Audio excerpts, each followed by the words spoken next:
Hello दोस्त, BLR classes में मैं आपका बहुत बहुत स्वागत करता हूं। इस वीडियो के माध्यम से साइंस के 20 एमसीक्यूज लिए गए हैं जो कि बहुत इंपॉर्टेंट प्रश्न है। चलिए देखते हैं, बगैर लेट किए हुए इस प्रश्न को देखते हैं। बढ़ते हैं पहले प्रश्न की ओर। पहला प्रश्न जो है इस प्रकार है, विषैले सर्पों में 20 ग्रंथियां परिवर्तित होती है। विषैला जो सर्प होता है उसमें 20 ग्रंथियां कहाँ परिवर्तित होती है, कहाँ पाया जाता है, उसको देखते हैं। यकृत ग्रंथि से, पीयूष ग्रंथि से, लार ग्रंथि से, या फिर इन सभी से। तो इसका ऑप्शन सी इसका सही जवाब हो जाएगा, जो लार ग्रंथि में ही जो से ही संबंधित है। जो विषैला सर्पों का जो विष होता है लार ग्रंथि से ही संबंधित है। दूसरा प्रश्न है, चाय के पौधे का वानस्पतिक नाम क्या है। चाय का जो पौधा होता है उसका वानस्पतिक नाम क्या होता है। साइनेंसिस थिया, या फिर साइनेंसिस थिया साइनेंसिस, या फिर कापिया अरेबिका। देखे ऑप्शन को, देखे आप लोग, तो इसका ऑप्शन नंबर सी इसका सही जवाब हो जाएगा। थिया साइनेंसिस इसका सही जवाब हो जाएगा। जो चाय का जो पौधा होता है उसका वानस्पतिक नाम थिया साइनेंसिस इसका सही जवाब है। अगला क्वेश्चन है, मानव नेत्र में उपस्थित रेटिना में रंगों में विभेद के लिए उपस्थित होते हैं। मानव के जो आंख होते हैं उसमें रंगों को विभेद, रंग को पहचानने के लिए कौन सा जो हमारे प्रभाव डालता है, कोन्स, रॉड्स, कॉर्निया या फिर कोराइड। इसका सही जवाब ऑप्शन नंबर ए हो जाएगा। आंख में कोन्स की ही मौजूदगी के कारण हम लोग रंगों में परिवर्तन महसूस कर पाते हैं। कौन सा रंग है। बढ़ते अगले क्वेश्चन की ओर। निम्नलिखित में से कौन सा इलेक्ट्रॉनिक विन्यास अस्थाई है। निम्नलिखित में से कौन सा जो है इलेक्ट्रॉनिक विन्यास अस्थाई है। D2, P2, S2 या फिर F2। ऑप्शन सी इसका राइट आंसर हो जाएगा। हमें पता है कि इलेक्ट्रॉनिक विन्यास में 4 कक्षाएं होती है, S, P, D, F। तो इसका सही जवाब ऑप्शन नंबर सी इसका सही जवाब हो जाएगा। बढ़ते अगले क्वेश्चन की ओर। टोबैको मोजेक वायरस का संबंध है। टोबैको मोजेक वायरस का संबंध किससे है। कवकों से, जीवाणुओं से, विषाणुओं से या फिर शैवालों से। यह एक वायरस है जो कि टोबैको कहने का मतलब तंबाकू या फिर हम खैनी भी कह सकते हैं, उसे उसमें पाया जाता है। उसकी पत्तियां को खराब करके उसका जो फसल होता है बर्बाद कर देता है, तो इससे ही संबंधित है। यह किससे होता है। कवक से होता है, जीवाणु से होता है, विषाणु से होता है या फिर शैवाल से होता है। ऑप्शन को देखें आप लोग। ऑप्शन सी इसका सही जवाब हो जाएगा। विषाणु से यह रोग जो होता है हो जाता है। थोड़ा सा क्वेश्चन इसका लंबा है, देख लेते हैं। डॉक्टरों की राय है कि गुर्दे एवं गॉल ब्लैडर की पथरी से पीड़ित व्यक्तियों को अधिक मात्रा में टमाटर, अंडे, दूध और गोभी आदि नहीं लेना चाहिए ताकि निम्नलिखित के क्रिस्टल न जम सके।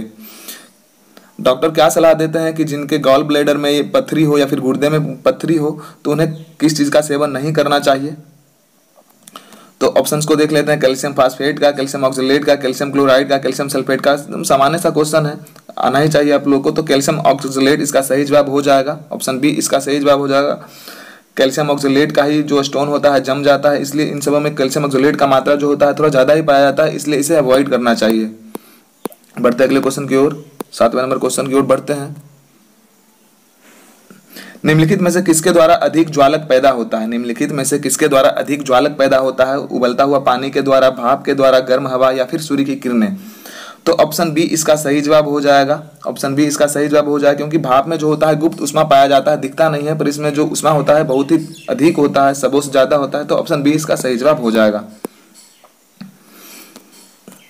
वर्षा की बूंद गोलाकार होती है क्यों। पृष्ठ तनाव के कारण, वायु के वातावरणीय घर्षण के कारण, गोल पृथ्वी के गुरुत्व के कारण, या फिर वर्षा जल की श्यानता के कारण। जो वर्षा का जो बूंद है या फिर जो बूंद जो टपकता है तो उसका जो गोल बन जाता है, इसका कारण क्या है। तो पृष्ठ तनाव इसका सही जवाब हो जाएगा। पृष्ठ तनाव के ही कारण वह गोल फॉर्म में आ जाता है।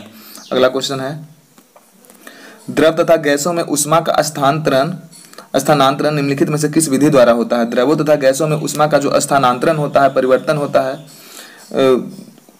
वेरिएशन होता है, किस प्रकार से होता है। चालन के द्वारा होता है, संवहन के द्वारा होता है, विकिरण के द्वारा होता है, या फिर ये सभी के द्वारा होता है।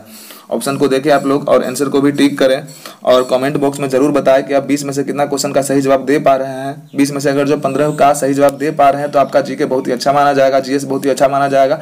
उससे कम है तो आपको थोड़ा सा मेहनत करने का जरूरत है। तो ऑप्शन बी इसका सही जवाब हो जाएगा। द्रव तथा गैसों में जो ऊष्मा का स्थानांतरण होता है संवहन के ही कारण होता है। अगला क्वेश्चन है, कंप्यूटर का क्वेश्चन लिया गया है। लिंक्डइन में लिंक डीएलएन में निम्नलिखित में से क्या पाया जाता है। Games, chat, connection, application. इसका सही जवाब ऑप्शन नंबर ए है। गेम्स के बारे में बताया जाता है। लिंक्डइन में गेम्स से संबंधित है। 1-2 क्वेश्चन कंप्यूटर के लिए जाते हैं 20 क्वेश्चन में से। अगला क्वेश्चन है, किस पिंड का भार न्यूटन के किसी पिंड का जो भार होता है न्यूटन के किस नियम का प्रयोग कर निर्धारित किया जा सकता है? प्रथम गति का नियम, द्वितीय गति का नियम, तृतीय गति का नियम या फिर गुरुत्वाकर्षण गति का नियम से हम लोग निर्धारित कर सकते हैं। ऑप्शन डी इसका सही जवाब हो जाएगा। Option D is the right answer of this question. किसी पिंड का जो भार होता है न्यूटन के गति के किस नियम का प्रयोग पर निर्धारित किया जा सकता है? तो गुरुत्वाकर्षण के नियम से हम निर्धारित कर सकते हैं। एक स्त्री की आवाज का पुरुष की आवाज से अधिक तीक्ष्ण होने का कारण क्या है? स्त्री की जो आवाज होती है पुरुष की आवाज से अधिक तेज होने का कारण क्या है? उच्चतर आवृत्ति, निम्नतर आवृत्ति, उच्चतर आयाम या फिर कमजोर वाक तंतु।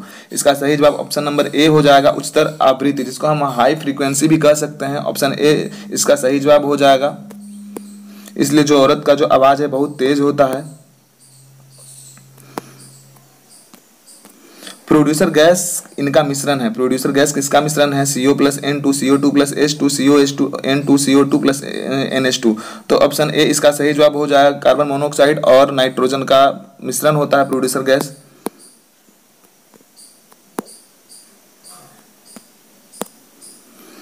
घूर्णन करती एक गोल मेज पर अचानक एक लड़का आकर बैठ जाता है, मेज के कोणीय वेग पर क्या प्रभाव पड़ेगा? घूर्णन कर रही होती जो कोई चीज होता है उस पर एक लड़का आकर बैठ जाता है अचानक से, तो मेज का जो कोणीय वेग है उस पर क्या प्रभाव पड़ेगा? कम हो जाएगा उसका वेग या फिर कोणीय वेग बढ़ जाएगा, उतना ही रहेगा या फिर कुछ नहीं कहा जा सकता है। तो ऑप्शन ए इसका सही जवाब हो जाएगा। जो उस मेज का जो कोणीय गति है अचानक से बैठ जाने पर इसका जो कोणीय गति है कम हो जाएगा। अगला क्वेश्चन की ओर पढ़ते हैं।